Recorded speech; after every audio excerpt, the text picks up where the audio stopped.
дегенің не нәрсеге қолы жетпесе, соған құштар келмей ме? Араның адамнан айырмашылығы болсайшы, жиған байлығың да бал секілді. Күндердің күні малтығып өлесің. Адамның қателігі кемшілік жіберуінде емес, сол кемшілікті кешіктірмей түземеуінде.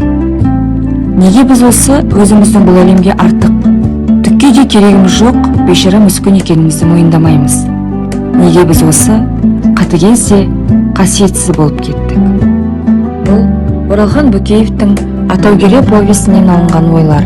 Атаукере жалғыздық тақырыбын рухани мәселелермен байланыстырған шығарма. Бұл жөнінде қаламгер өзі былайша толғайды. Жердегі тіршілік иелерінің ішінде тек адам мен аралар ғана жалғыз өмір сүре алмайды. Сондықтан олардың арасында ұқсастық бар.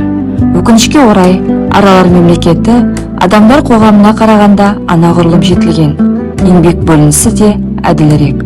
Аралар қоғамында арам ниетке, жалқаулыққа жол жоқ.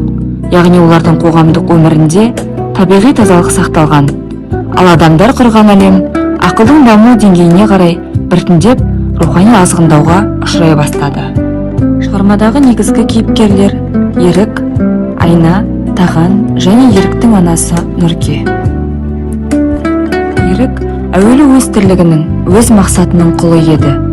Дүниедегі ең азап та сол, өзіңді өзің құл ретінде пайдалану.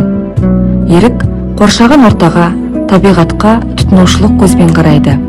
Ерікке ішкі рухани бостандықтың қажеті жоқ. Таған білімді, танымы терең, тағдырдың тәлкегіне іліккен ер. Ұрпақты аздыратын қоғамдағы үлкендер ішімдікке салынған. Ақылдан азап шегіп жүрген Таған сұрақтардың ішінде оның мұрат мақсаты, арман тілегі де бой көрсетіп, сол сұрақтарға жауап іспетті, неге осылай емес деген ішкі наразылықты да байқауға болады.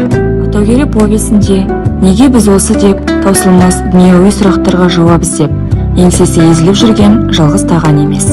Бір қызығы, Айнаның да, Еріктің де, тіпті автордың да тауаны таусылар жауап іздегені осы неге? Шығарма соңында Айнаның аралардың ұясын өртеуі оның өткенімен қош айтысуы. Таған да рухани тазарып, жаңа өмірге қадам басады. Айналып келгенде, бұл кейіпкерлердің бәрін тоғыстыратын рухани бостандық.